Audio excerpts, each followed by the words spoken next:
नमस्कार दोस्तों, एग्ज़ाम वे में आपका हार्दिक स्वागत है। दोस्तों, आज जो हम अपने टॉपिक स्टार्ट कर रहे हैं उससे पहले आपके लिए कुछ इन्फॉर्मेशन है, उसकी बात कर लेते हैं। दोस्तों, आज तक आपने मुझे जो यूट्यूब पर देखा है वो अपने कोचिंग वाला ऐप है, सॉरी कोचिंग वाला जो अपने यूट्यूब पर चैनल है उसके ऊपर आपने मुझे देखा। आपके लिए मैंने जो फ्री कंटेंट था वो दोस्तों आपको अवेलेबल करवाया। लाइब्रेरियन से रिलेटेड जितनी भी बेसिक इन्फॉर्मेशन होती है, बेसिक से लेके एक एग्ज़ाम तक का जितना भी आने का एक रहता है लेवल, वो सब करवाया। लेकिन कुछ विद्यार्थियों की डिमांड थी कि सर हमें अपने कुछ पीपीटी के माध्यम से नोट्स चाहिए और साथ ही टेस्ट सीरीज चाहिए, साथ ही एमसीक्यू प्रकार के जो क्वेश्चन होते हैं सोल्व करने के टाइप वो बताओ। इस प्रकार से डिमांडें आई थी। तो और साथ ही दो तीन सर है मेरे मित्र है, उन्होंने और रिक्वेस्ट की कि सर कुछ विद्यार्थियों के लिए मैटर होना चाहिए जिससे कि वो अपने तैयारी के अंदर और ज़्यादा अच्छा सुधार कर सके। इसीलिए दोस्तों मैं आपके बीच में एक बार फिर एग्ज़ाम वे जो ऐप है वहाँ पे आपके बीच में उपस्थित हो रहा हूँ दोस्तों। और आप मुझे जानते ही हैं, मेरा नाम विकास है। साथ ही इस बार जो हमारी टीम में दो नए मेंबर जुड़े हैं, ठीक है, उनका नाम है चेतन जी गुप्ता और फूलचंद जी। ये भी दोस्तों अपने मेरे साथ ही मेरा अजीत मित्र है और दोनों लाइब्रेरियन के अंदर सेलेक्ट है। दोनों की दोस्तों अपने टॉप 100 के अंदर रैंक है। अच्छा, इनका भी मेरे तरह एक सब्जेक्ट के ऊपर पकड़ है। और इस बार दोस्तों जो अपना मार्गदर्शक टीम रहेगी तो इनका महत्वपूर्ण स्थान है, स्पेशली थैंक्स चेतन जी गुप्ता। इन्होंने मुझे हर चीज़ में सपोर्ट किया है, और चाहे एमसीक्यू क्वेश्चन पर बनाने में हो या फिर कोई टॉपिक का कंटेंट तैयार करने में हो। दोस्तों एक बार आपको एक इन्फॉर्मेशन और बता दूं कि जो हम आपके बीच में जो कंटेंट लेके आ रहे हैं वो कम से कम 8 जनों की टीम दोस्तों बना रही है। कितने जनों की? 8 जनों की टीम बना रही है। फिर उस कंटेंट को हम तीनों के बीच में रखा जाता है। ठीक है, 8 जनों की टीम बना के उस कंटेंट को हम तीनों के बीच में रखा जाता है, और हम तीन बाद में फाइनल करते हैं कि फाइनली कंटेंट कौन सा रहेगा। ये तो हो गई दोस्तों हमारी टीम की बात। रही आपकी स्टडी मटेरियल है उसकी बात है। तो आपको बता दूं कि जो आपकी गवर्नमेंट ऑथेंटिक बुक होती है, चाहे इग्न्यू हो, वीएमयू हो, ठीक है, और जो अपनी इग्न्यू की पाठशाला का जो पेज है उस पे, या फिर विभिन्न प्रकार के जो ऑथेंटिक सोर्स होते हैं यूपी की अपने यूनिवर्सिटियां हैं, वो जो एग्ज़ाम के पर्पज से वेरी इंपॉर्टेंट रहते हैं। क्योंकि इस बार का जो सिलेबस है दोस्तों वो ओनली फॉर कैटलॉग और क्लासिफिकेशन के ऊपर फोकस है। ठीक है, यानी हमें कुछ ऐसा पढ़ना पड़ेगा जिसकी वजह से हमारा सिलेक्शन हो। एक आप गाइड पढ़ के, पर्टिकुलर कोई गाइड पढ़ के आप सिलेक्शन नहीं ले सकते। आपने अभी तक मार्केट के अंदर देखी भी है, कोई ऐसी गाइड नहीं बनी जो सिलेबस के अकॉर्डिंग हो। ठीक है, और ना ही ऐसे कोई क्वेश्चन आए हैं जिसके अंदर आपको सिलेक्शन दिलवा सकते हैं। एक्चुअली सिलेक्शन लेने के लिए और आपको पढ़ने के लिए एक ऐसा मेटेरियल की ज़रूरत है जिसमें क्या आप दूसरों से क्या कर सकते हो, ज़्यादा स्कोरिंग कर सकते हो। इसीलिए दोस्तों दोस्तों की अपने मित्रों की ज़्यादा डिमांड आ रही थी, स्टूडेंटों की ज़्यादा डिमांड हो रही थी कि कुछ हमारे लिए और ज़्यादा लेके आओ। इसलिए दोस्तों हमने एक काम किया है। हमारी क्लास की एक विशेषता ये रहेगी दोस्तों कि आपको जितना हो सके उतना शॉर्ट रूप में, यानी बिना फालतू की क्लासे, एक ज़्यादा क्लास कंटेंट बढ़ाने का उद्देश्य नहीं है। उद्देश्य ये रहेगा कि आपको पॉइंट ऑफ व्यू से, यानी किसके पॉइंट ऑफ, एग्जाम के पॉइंट ऑफ व्यू से वेरी इंपॉर्टेंट जो पॉइंट होते हैं एग्जाम के पर्पज से, कि आप लास्ट 10 दिनों के अंदर या लास्ट 5 दिनों के अंदर, लास्ट 3 दिनों के अंदर आप अच्छे से उसको कवर कर सकते हो इस तरह से। और जो किताबी लैंग्वेज हार्ड है उसको दोस्तों अपनी भाषा में आपको समझाने के लिए, अपनी भाषा में, यानी यूँ कहूँ कि आप जो समझ सकते हो उसी भाषा के अंदर उसका क्या कर रहे हैं, हम एक तरह से अनुवाद कर रहे हैं। ये किताबी लैंग्वेज आपने पढ़ी होगी दोस्तों, आप समझ नहीं पाओगे क्योंकि एक प्रैक्टिकल पार्ट है, और प्रैक्टिकल पार्ट दोस्तों बिना समझे कभी समझ में नहीं आता है। ठीक है, क्योंकि अब मैं इस प्रोफेशन से कम 5 6 7 सालों से जुड़ा हूँ, फिर भी दोस्तों मुझे एक तरह कभी कभार इसमें समझने में दिक्कत आ जाती है। और आप तो एग्ज़ाम के टाइम अभी 2 महीने बच्चे हैं, 2 महीनों में तैयारी करना, एक इस प्रकार से खुद की सेल्फ की तैयारी करके सिलेक्शन लेना दोस्तों थोड़ा हार्ड काम हो जाता है। इसलिए हम आपकी जो हेल्प एग्ज़ाम क्रैक करने की, उसके लिए हम आपके बीच में आ रहे हैं। ये बात तो होगी दोस्तों अपने इस बात की। अब जो आपका कंटेंट रहेगा दोस्तों वो क्या है कि आप यूँ मानो कि 7 8 जो किताबें होती है एग्ज़ाम के इम्पोर्टेंट पॉइंट ऑफ व्यू से, उन किताबों का एक साथ में इकट्ठा करेंगे। फिर उसका निचोड़ निकालेंगे दोस्तों। निचोड़ का मतलब है कि पॉइंट ऐसे कि एग्ज़ाम के अंदर आपको सीधे के सीधे मिले, ज़्यादा आपकी क्लिष्टता ना हो, ज़्यादा बड़ा बड़ी नहीं हो, ऑल फॉर नॉर्मल, वो सब आप कंटेंट इस पीपीटी के माध्यम से, वीडियो के माध्यम से, टेस्ट सीरीज के माध्यम, एमसीक्यू के माध्यम से आप उसको सामने रखेंगे। ठीक है, रही बात, आपको इतना श्योर कर देता हूँ दोस्तों कि मैं कोई खुदा तो नहीं हूँ, भगवान तो नहीं हूँ जो आपको ये कह सकता हूँ कि आपका सिलेक्शन हो जाए, लेकिन आपके सिलेक्शन के अंदर दोस्तों मैं इतनी गारंटी लिख के दे सकता हूँ कि इतना थोड़ा एक्सपीरियंस है कि किस प्रकार के क्वेश्चन आएंगे। पिछले 5-6 सालों से मैं देख रहा हूँ एग्जाम पैटर्न को, एग्जाम भी दे रहा हूँ, छोटे से मोटे तक इसके अपने लाइब्रेरी में एग्जाम दिए। तो इतना विश्वास दिला देता हूँ आपका कि आपके सिलेक्शन तक आपको मैं पहुंचाने का कार्य करूंगा दोस्तों। किसके तक? सिलेक्शन तक पहुंचाने का मेरा कार्य है। यदि आप मेरे से साथ जुड़ते हैं तो आपका सिलेक्शन तक मैं पहुंचाऊंगा। ये तो दोस्तों एक लाइब्रेरियन की बात रही। ठीक है, अब आपने सिलेबस के बारे में मोटा मोटी तो दोस्तों ऑलमोस्ट वीडियो काफ़ी देख लिए होंगे, सिलेबस को विस्तृत रूप से पढ़ लिया होगा, किसी और से सुन लिया होगा। तो सिलेबस के बारे में डिस्कस करना इतना इंपॉर्टेंट नहीं है दोस्तों, क्यों सिलेबस करवाना मेरे हाथ में काम है।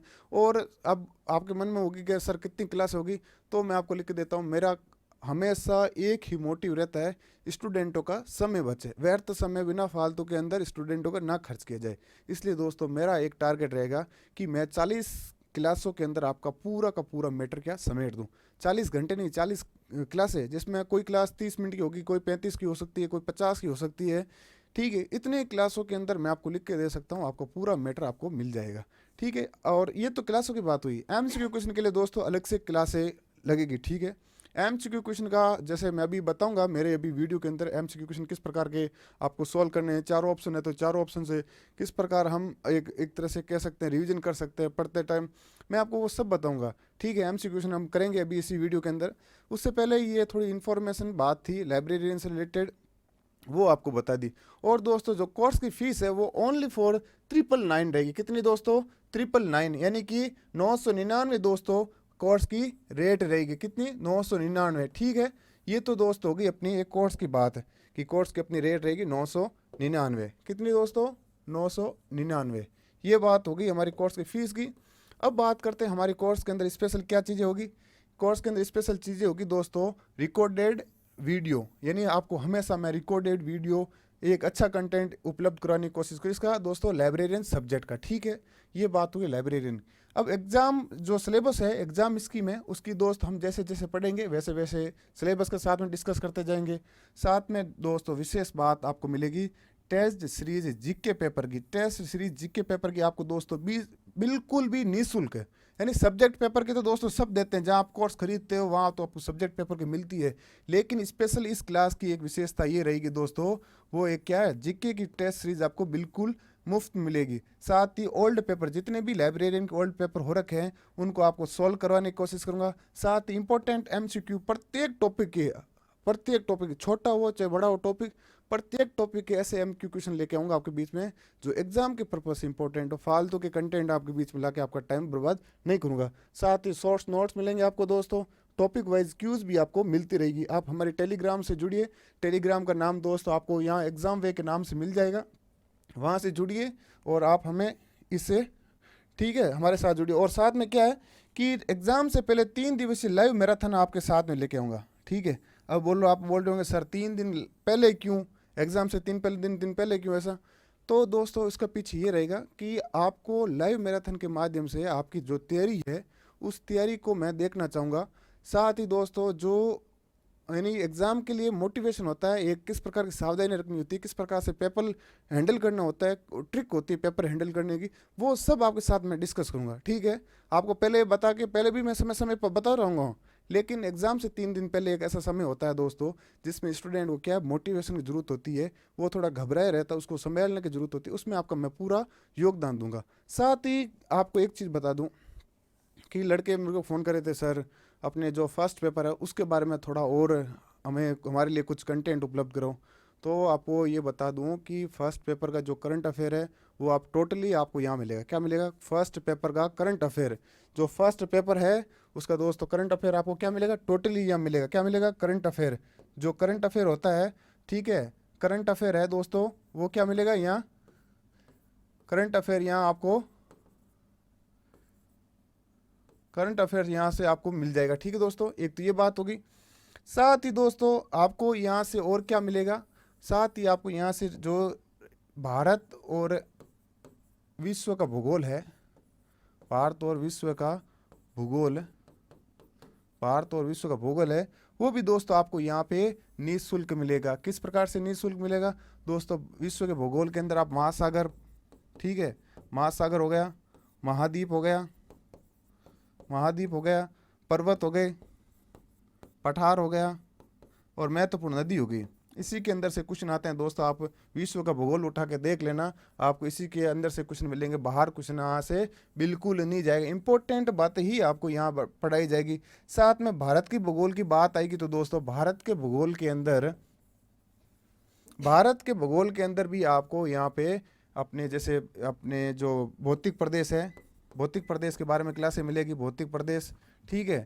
और साथ ही दोस्तों अपने अपने स्थिति विस्तार है भारत की, इसकी क्लास मिल जाएगी दोस्तों।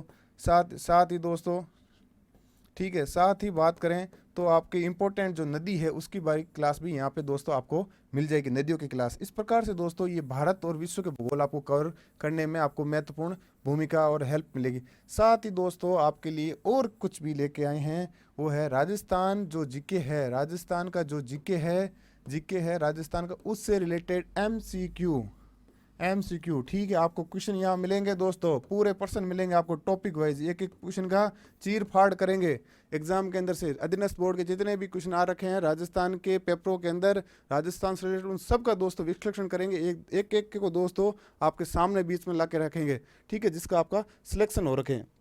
ये दोस्तों कुछ इस प्रकार से हमारी अपने क्लासेज की जो विशेषता रहेगी। और दोस्तों आपके लिए महत्वपूर्ण, इससे बड़ी खुशखबरी क्या हो सकती है कि कोर्स की फीस मात्र 999 दोस्तों, 999। मेरे को तो बोला था सर ने कि 2999 रखे, लेकिन मैंने कहा सर इस बार अपना काम पैसे कमाना नहीं, ओनली फॉर विद्यार्थियों की हेल्प करना है, ठीक है। इसीलिए सर ने मेरा कहना माना कि ओनली फॉर 999 से हमारी जो कॉस्ट है वीडियो को बनाने की, वो कॉस्ट निकल जाएगी, बाकी बेनिफिट हमें लेना नहीं है। और इसी के लिए दोस्तों हम आपके बीच में आ रहे हैं, ठीक है। अब दूसरी बात होगी कि आपको कोर्स परचेज करना है या फिर देखना है किस प्रकार से क्या अपने ऐप का सिस्टम है, तो आप अपने प्ले स्टोर के अंदर दोस्तों कहाँ, एग्ज़ाम वे का जो प्ले स्टोर है वहाँ से आप एग्ज़ाम वे का जो ऐप है वहाँ से डाउनलोड कीजिए, ठीक है। यदि आपको ऐप डाउनलोड करने में दिक्कत आती है तो यहाँ कॉन्टैक्ट नंबर दोस्तों दे रखे हैं, उनके ऊपर फ़ोन लगाइए। यदि आपको फ़ोन से रिस्पांस नहीं मिलता है तो एक बार व्हाट्सएप को मैसेज ज़रूर करिएगा, क्योंकि कई बार क्या होता है बिजी होता है इंसान, तो आपका रिप्लाई हाथों हाथ नहीं दे पाता है, तो आपको रिप्लाई विद इन 1 या 2 आवर के अंदर आपको मिल जाएगा। ये दोस्तों अपने एग्ज़ाम की अपनी कुछ डिटेल थी, ठीक है। और दोस्तों हम आपके बीच में यूट्यूब पे कंटेंट अवेलेबल करवाते रहेंगे। साथ ही आपको ज़्यादा थोड़ा नॉलेज लेना है, ज़्यादा सिलेक्शन के करीब आना है और जो अपने बाज़ार की हवाई से बचना है, तो दोस्तों आप हमारे साथ में जुड़ सकते हैं। बाकी दोस्तों आप अपने जो अपने कहते हैं ना कि खुद की वो एक होता है डिसीजन, उस डिसीजन से आप सब कुछ आपके ऊपर निर्भर है कि आप सिलेक्शन लेना चाहते हैं या सिलेक्शन से पीछे हटना चाहते हैं। अब दोस्तों अपने टॉपिक के ऊपर चलते हैं। आज का जो टॉपिक है वो आज हम बात करेंगे, जो हमारा अंकन का टॉपिक था वो हमने किया था, ठीक है। आज हम इसके ऑब्जेक्टिव क्वेश्चन है उसके बारे में बात करेंगे, ठीक है दोस्तों। अंकन क्या था वो उसको हमने अलग से एक जो वीडियो था उसमें पढ़ लिया था अच्छी तरह से। बात करते हैं, फर्स्ट क्वेश्चन हमारे बीच में है कि निम्नलिखित में से किस वर्गीकरण पद्धति में मिश्रित अंकन का प्रयोग किया गया है, यानी कि मिक्स्ड नोटेशन की बात आ रही है। किसकी आ रही है दोस्तों, मिक्स्ड नोटेशन की बात आ रही है, ठीक है। तो यहाँ मिक्स नोटेशन की बात आ रही है, मिश्रित अंकन की बात आ रही है। तो इन 3 वर्गीकरण पद्धति दे रखी है, जिसमें पहली दे रखी है डीडीसी यानी डेविड डेसिमल क्लासिफिकेशन, सेकंड है सीसी यानी कॉलन क्लासिफिकेशन, तीसरी एक्सपेंसिव क्लासिफिकेशन यानी विस्तारशील, और चौथा ऑप्शन है उपयुक्त में से कोई नहीं। इस प्रकार की पद्धति है, आपने वीडियो देखे होंगे तो उसमें मैंने आपको पहले ही बता दिया था, ऑप्शन भी करवाए थे कि सीसी है जो मिश्रित वर्गीकरण पद्धति का क्या है, उदाहरण है, ठीक है। इसका उत्तर ये होगा। और देखते हैं कि सीसी को कब आया दोस्तों। सीसी 1933 में आया, एसआर रंगनाथन महोदय ने दिया था। किसने दिया दोस्तों, एसआर रंगनाथन महोदय ने दिया था, ठीक है। ये इसके अन्य बात होगी, एग्जाम के पर्पज से वेरी इंपॉर्टेंट। तो बात करते हैं डीडीसी की, तो 1876 में आया था, और किसने दी थी, मेलविन डेवी ने दी थी दोस्तों, मेलविन डेवी। और अंतिम जो बचती है एक्सपेंसिव क्लासिफिकेशन, ये दोस्तों 1891 में आई थी, और देने वाले कौन थे दोस्तों, C.A. कटर। कौन थे दोस्तों, C.A. कटर थे जिन्होंने एक्सपेंसिव क्लासिफिकेशन सिस्टम दिया, ठीक है। इसमें मिश्रित अंकन की बात आती है तो दोस्तों कॉलन क्लासिफिकेशन का उदाहरण है, जबकि डीडीसी और एक्सपेंसिव क्लासिफिकेशन दोस्तों किसका उदाहरण है, शुद्ध अंकन का उदाहरण है। ये हमारा फर्स्ट क्वेश्चन था। बात करते हैं सेकेंड क्वेश्चन की। सीसी कॉलन क्लासिफिकेशन का 7वां संस्करण कौन सा दोस्तों? 7वां संस्करण निम्नलिखित में से कौन सी पद्धति है? यानी पद्धति दे रखी है, परिगणात्मक पद्धति, लगभग पक्षात्मक पद्धति, अनम्य पक्षात्मक पद्धति और मुक्त पक्षात्मक वर्गीकरण पद्धति। आप सबको पता है कि सीसी के जो 7 संस्करण आए हैं, उन 7 संस्करणों को 3 भागों में डिवाइड किया। किसमें दोस्तों? 3 भागों में रखा है। पहला है वो है दोस्तों अपने अनम्य पक्षात्मक वर्गीकरण पद्धति। अनम्य यानी पक्षात्मक, यानी कि इसके अंदर कुछ भी आप परिवर्तन नहीं कर सकते। इसके अंदर जितना आर्टिफिशियल नंबर दे रखा था, आपको उसी से मैच करना नंबर दे रखा होता है। इसके अंदर दोस्तों जो अपने प्रथम 3 संस्करण 1, 2 और 3 संस्करण सीसी के थे, उसको रखते थे।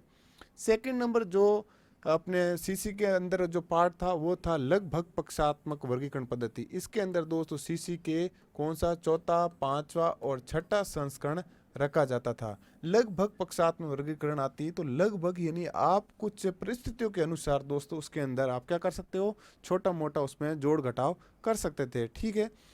और अंतिम बात आती है दोस्तों, हमें पूछा है 7वां, तो 3 और 3 6 संस्करण हो गए और अंतिम संस्करण पूछता है तो ये दोस्तों 7वां मुक्त पक्षात्मक वर्गीकरण पद्धति, फुली फ्रीली फेसेट क्लासिफिकेशन। क्या है दोस्तों? फुली फ्रीली फेसेट क्लासिफिकेशन इसे कहते हैं, जिसे मुक्त पक्षात्मक वर्गीकरण पद्धति कहते हैं। इसके अंदर सीसी का दोस्तों 7वां संस्करण रखा गया था। इसका मतलब उत्तर हमारा कौन सा होगा दोस्तों? 4 नंबर का होगा, ठीक है। यदि आपसे प्रथम 3 संस्करण का पूछे कौन सी पद्धति पर आधारित थे, तो दोस्तों वो कौन सी पद्धति पे? अनम्य पक्षात्मक वर्गीकरण पद्धति। और चौथा, 5वां, 6ठा पूछे तो वो बताना है लगभग पक्षात्मक वर्गीकरण पद्धति। लेकिन हमारा को पूछा 7वां है, तो 7वां दोस्तों किस में आएगा? अपने मुक्त पक्षात्मक वर्गीकरण पद्धति। ये चीजें आपको दोस्तों क्या ध्यान रखना है? परिगणनात्मक पद्धति की बात आती है तो दोस्तों अपने डीडीसी का जो फर्स्ट संस्करण था दोस्तों, डीडीसी का फर्स्ट संस्करण था, उसको दोस्तों किस में रखा गया था? उसको दोस्तों रखा गया था अपने डीडीसी का फर्स्ट संस्करण, डीडीसी को फर्स्ट संस्करण था दोस्तों, डीडीसी का फर्स्ट संस्करण, फर्स्ट एडिशन को इसमें रखा गया था। किसमें दोस्तों? परिगणनात्मक पद्धति। और डीडीसी के बाद के जो संस्करण थे दोस्तों, उसको लगभग पक्षात्मक वर्गीकरण पद्धति में रखा गया था, ठीक है। अब अनम्य बात आती तो सीसी के कौन से संस्करण दोस्तों? फर्स्ट, सेकंड और थर्ड, ठीक है, सीसी के। और लगभग पक्षात्मक वर्गीकरण आती है तो सीसी के दोस्तों कौन से संस्करण हैं? 4, 5 और 6। और मुक्त पक्षात्मक यानी फुली फ्रेसेट पद्धति आती है तो सीसी के दोस्तों कौन सा संस्करण? 7वां संस्करण। और हमें पूछा 7वां संस्करण है, इसका मतलब उत्तर क्या है दोस्तों? अपने 4 नंबर है। आगे बात करते हैं क्वेश्चन की दोस्तों। अंकन वर्गीकरण का निर्माण तो नहीं कर सकता परंतु इसे नष्ट कर सकता है, ये कथन किसका है? इस प्रकार से आ रखा है दोस्तों, यानी कि अंकन क्या है? वर्गीकरण का निर्माण तो नहीं कर सकता लेकिन इसे नष्ट कर सकता है। ये महानुभव, ये विद्वान कौन थे जिनका स्टेटमेंट था? लेकिन दोस्तों हकीकत बात तो ये है कि वर्गीकरण के बिना हम दोस्तों अंकन की, यानी अंकन के बिना तो दोस्तों हम वर्गीकरण की क्या नहीं कर सकते? एक इमेजिनेशन भी नहीं कर सकते, सोच भी नहीं सकते कि उनका कि भाई इस प्रकार से वर्गीकरण हो सकता है। लेकिन इन्होंने उल्टा स्टेटमेंट दिया है। क्या दिया है? अंकन वर्गीकरण का निर्माण तो नहीं परंतु उसे नष्ट कर सकता है।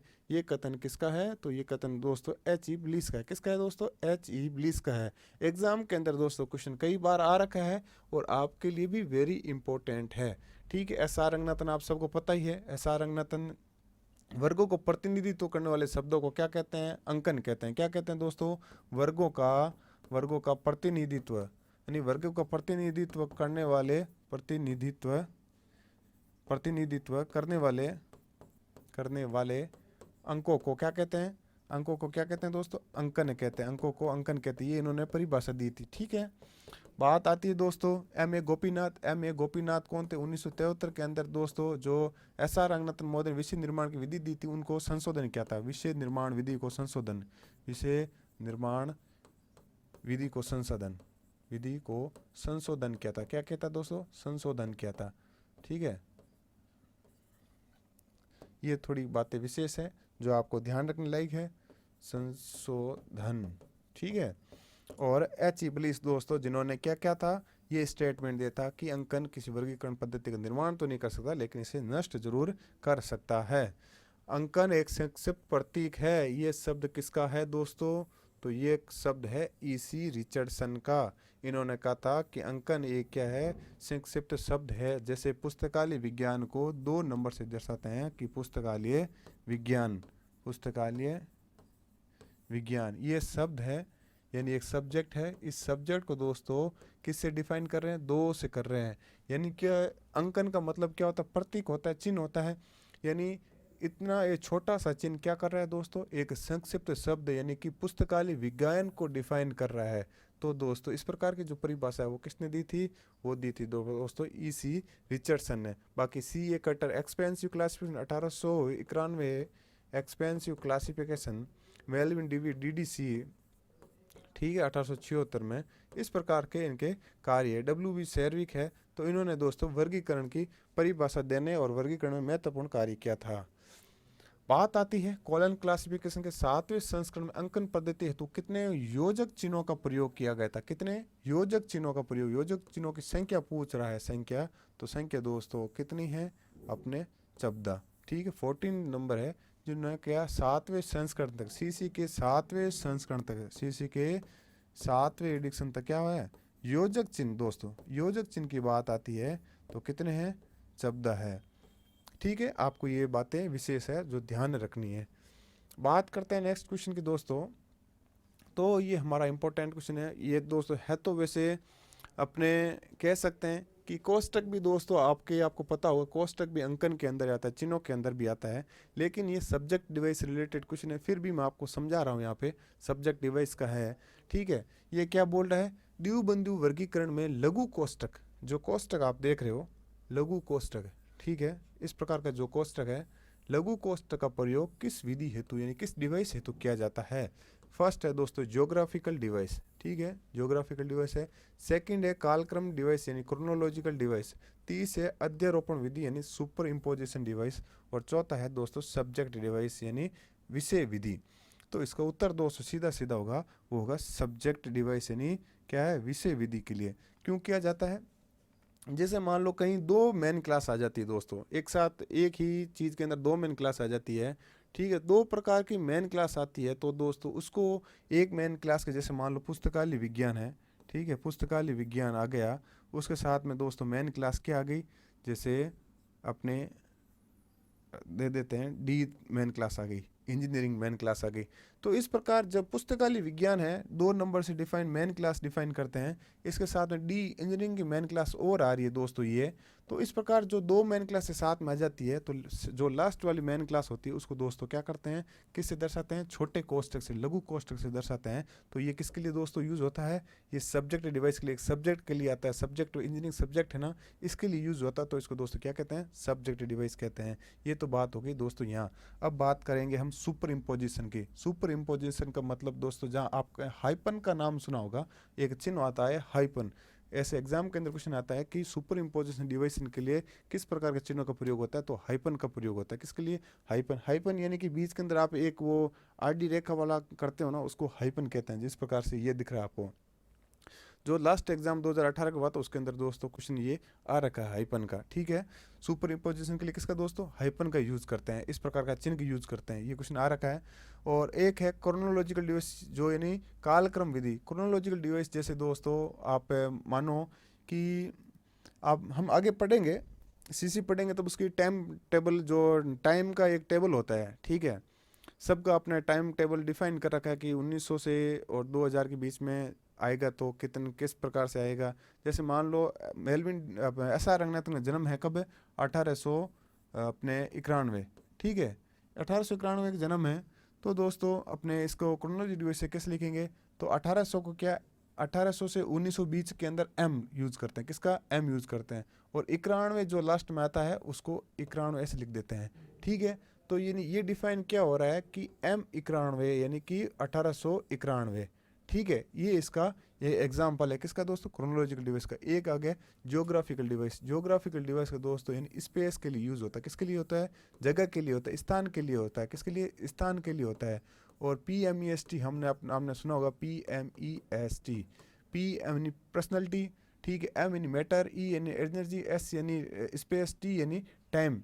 यानी जो स्पेस के लिए दोस्तों जो डॉट यूज होता है, डॉट के बाद में जो अपने स्पेस यूज होगा, जैसे भारत के लिए 44 डॉट आएगा तो समझ में आ जाएगा कि डॉट के बाद इन डॉट चिन्ह किसका है दोस्तों, स्पेस का है। यानी कि 44 किसके लिए यूज हुआ है, कि स्पेस यानी जगह के लिए 44 नंबर यूज हुआ है। इस प्रकार की जो डिवाइस होती है वो दोस्तों यहाँ है। लेकिन यहाँ कोष्टक का पूछ रहा है तो कोष्टक दोस्तों सब्जेक्ट डिवाइस के लिए।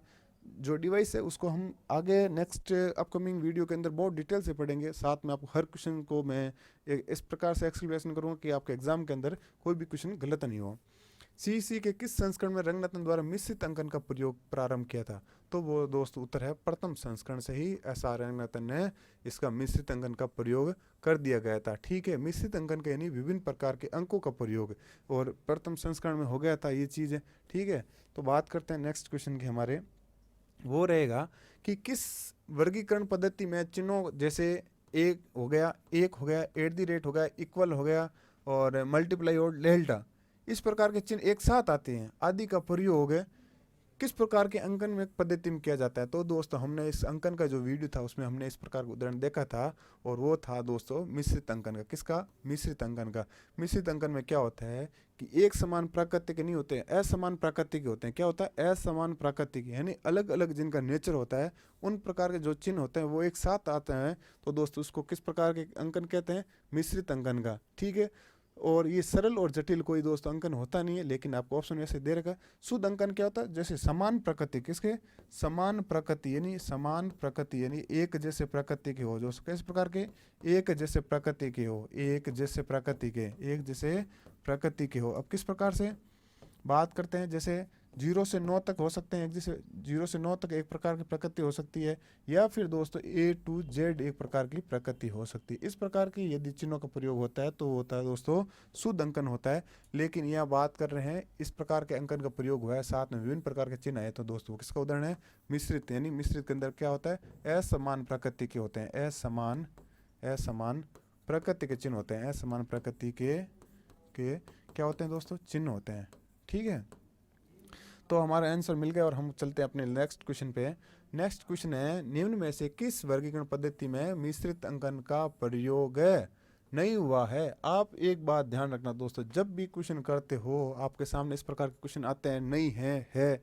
यदि नहीं क्वेश्चन आता है तो सबसे पहले इसके ऊपर नहीं के ऊपर गोला जरूर करना।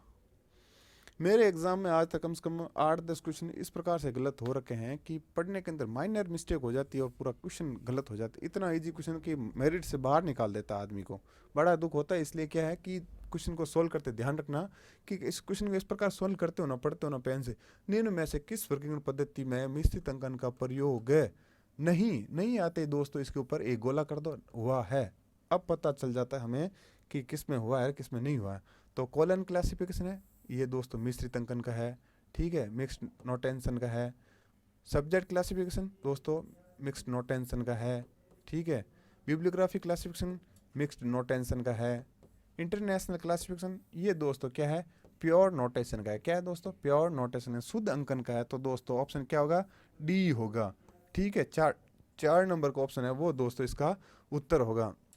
इस प्रकार आपको सावधानियां रखनी है आंसर को सॉल्व करते समय।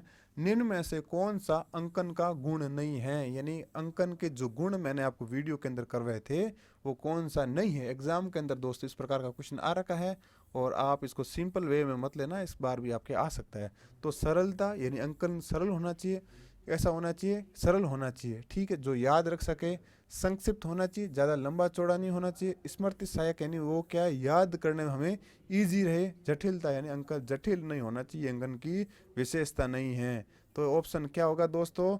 जो हमारा होगा वो दोस्तों क्या नंबर होगा? 4 नंबर होगा। हमें पूछ रहा है कौन सी नहीं है, नहीं के ऊपर गोला करना है और नहीं आते ही जटिलता उत्तर देना है, ये ध्यान रखना। ठीक है, और बात करते हैं आगे कि किस वर्गीकरण पद्धति में केवल एक ही प्रकार के अंकों का प्रयोग हो तो उसे किस प्रकार की अंकन पद्धति मानते हैं?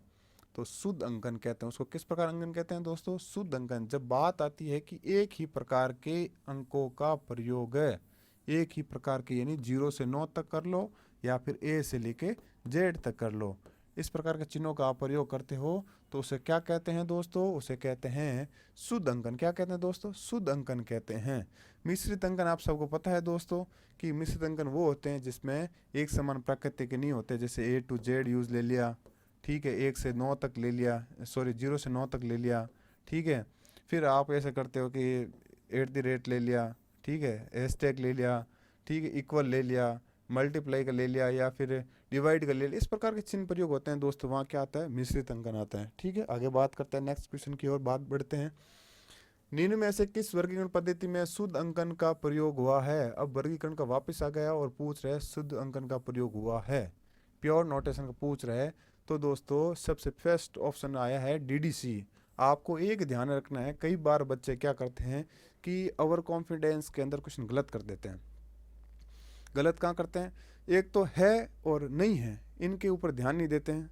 और सेकंड ये है कि फर्स्ट ऑप्शन को देखते ही उनको लगता है ये ऑप्शन सही है, होता है वो सही है, लेकिन 3 ऑप्शन के अंदर भी देखना चाहिए। वो क्या करते हैं? फर्स्ट ऑप्शन देख के ऊपर टिक मार के चले जाते हैं, लेकिन उनका गलत हो जाता है। कहाँ गलत है? रूम पे आते, घर पे आते, वापस चेक करते हैं, अरे गलत कर दिया, सिंपल क्वेश्चन, मेरिट से बाहर हो जाते हैं। तो क्या करते हैं, ये क्या पूछ रहे हैं? शुद्ध अंकन। अब उत्तर देखने पे यूं ही लग जाता है कि शुद्ध अंकन तो DDC में, चलो राइट है, इस क्वेश्चन को क्या देखेंगे, तो सिंपल क्वेश्चन है। लेकिन भाई रुक है, और ऑप्शन दे रखे हैं वो तो देख, तो वो दे रखे हैं कॉलन क्लासिफिकेशन, ये दोस्तों मिक्स नोटेशन है, ठीक है, मिश्रित अंकन है। राइडर इंटरनेशनल क्लासिफिकेशन, ये भी दोस्तों प्योर नोटेशन है, शुद्ध अंकन है। तो अब देखो शुद्ध अंकन के कितने ऑप्शन हो गए दोस्तों? अपने पास 2 ऑप्शन हो गए, और 1 और 3 उत्तर दे रखा है किसमें? 4 नंबर ऑप्शन में। इसका मतलब उत्तर क्या होगा?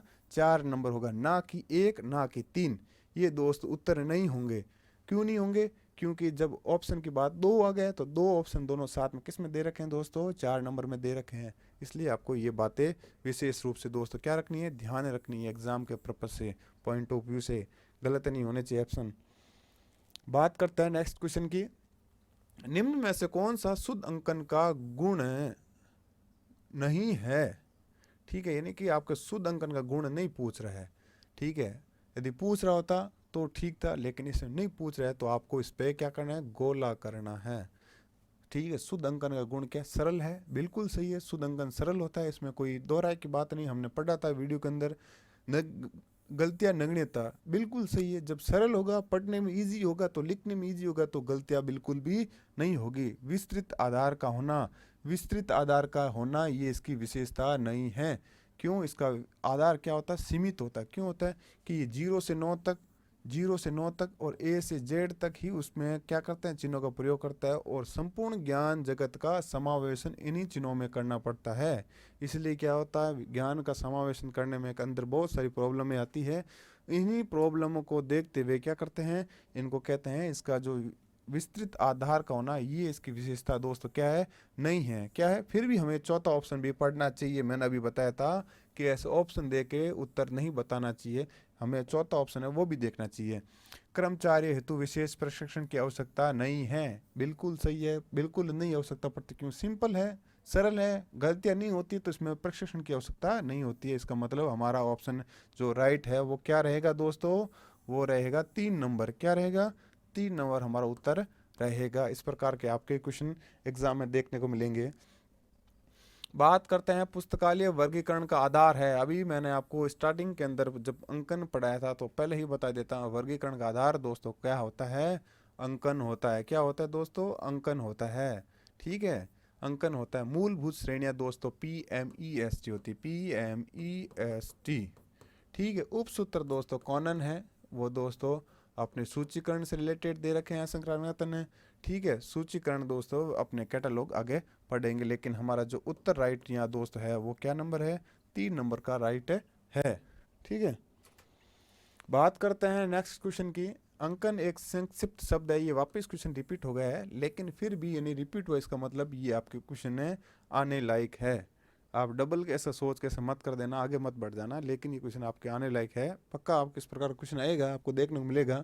आप मुझे याद भी करोगे एग्जाम के, सर ने आगे बोला था कि डबल क्वेश्चन आया तो इसका मतलब आएगा। इसका उत्तर EC रिचर्डसन है, ठीक है सर दोस्तों। आगे बात करते हैं नेक्स्ट क्वेश्चन की। जो हमारा क्वेश्चन नेक्स्ट आपको स्लाइड पे दिख रहा है वो है किसी वर्गीकरण पद्धति में वर्गों का प्रतिनिधित्व करने के लिए प्रयुक्त की गई अंकों की व्यवस्था को क्या कहते हैं? अंकन कहते हैं। ये परिभाषा दे रखी है दोस्तों, क्या दे रखी है? परिभाषा दे रखी है। और परिभाषा जब मैंने आपको बताई थी, एग्जाम के अंदर परिभाषा आती है, एग्जाम वेरी इंपॉर्टेंट है, आप इसको ये हल्के में मत लेना कि परिभाषा नहीं आती। परिभाषा क्या है कि किसी वर्गीकरण पद्धति में वर्गों का प्रतिनिधित्व करने में प्रयुक्त की गई अंकों की व्यवस्था को अंकन कहते हैं। इस प्रकार की परिभाषा थी, तो मैंने आपको पहले ही ऑप्शन अभी SR रंगनाथन गया था, वहां मैंने आपको बताया था। और ये इस प्रकार की परिभाषा किसने दी थी दोस्तों? SR रंगनाथन ने दी थी। ठीक है। मार्गेट मन ने क्या था? वर्गों और उपवर्गों का प्रतिनिधित्व करने वाले अंकों को, ठीक है, यानी वर्ग और उपवर्ग, वर्ग और उपवर्ग या वर्ग एवं उपवर्ग दोनों एक ही बात है। वर्गों एवं उपवर्गों का प्रतिनिधित्व करने वाले चिन्हों को क्या कहते हैं? प्रतिनिधित्व क्या कहते हैं दोस्तों? वर्गों का प्रतिनिधित्व करने वाले चिन्हों को क्या कहते हैं दोस्तों? चिन्हों को क्या कहते हैं? अंकन कहते हैं। ये किसने दी थी दोस्तों? ये परिभाषा दी थी मार्गेट मन ने दी थी। क्या है? मार्गेट मन ने दी थी। SR रंगनाथन की परिभाषा बात आए तो ये दी थी, किसी वर्गीकरण पद्धति में वर्गों का प्रतिनिधित्व करने वाले प्रयुक्त की गई अंकों की व्यवस्था को अंकन कहते हैं। इची रिचर्डसन ने क्या कहा था? अंकन एक संक्षिप्त शब्द है। A.O. ह्यूम तो दोस्तों कांग्रेस के राष्ट्रीय अध्यक्ष, उनकी स्थापना करने वाले थे। अपना ऑप्शन नहीं है, इसलिए हमारा उत्तर राइट है। वो क्या रहेगा दोस्तों? अपने SR रंगनाथन। क्या रहेगा दोस्तों? SR रंगनाथन रहेगा। ठीक है। मार्गेट मन की और इसी रिचर्डसन की परिभाषा है, वो भी आपको याद रखनी है, एग्जाम के अंदर आ सकती है। अंकन कितने प्रकार के होते हैं दोस्तों? अंकन पहले ही पढ़े थे। अंकन 2 प्रकार के होते हैं। कौन कौन से होते हैं? एक होता है दोस्तों शुद्ध अंकन। क्या होता है? शुद्ध अंकन। और एक होता है मिश्रित अंकन। क्या होता है दोस्तों? मिश्रित अंकन। अब मिश्रित अंकन शुद्ध अंकन की मैंने आपको पहले ही डिटेल बता चुका हूँ, इसलिए हम आगे बढ़ते हैं नेक्स्ट क्वेश्चन की ओर। वो क्वेश्चन दोस्तों ये हमारा है, रिएक्टिव ऑर्डिनल नोटेशन सिस्टम का आविष्कार कौन करता है? किसने किया था? तो E.J. कोटस ने। किसने किया था दोस्तों? E.J. कोटस ने किया था। ये क्वेश्चन भी एग्जाम के अंदर आ रखा है, वेरी वेरी इंपॉर्टेंट। यानी रिएक्टिव ऑर्डिनल नोटेशन सिस्टम का आविष्कारक कौन है? तो E.J. कोटस है।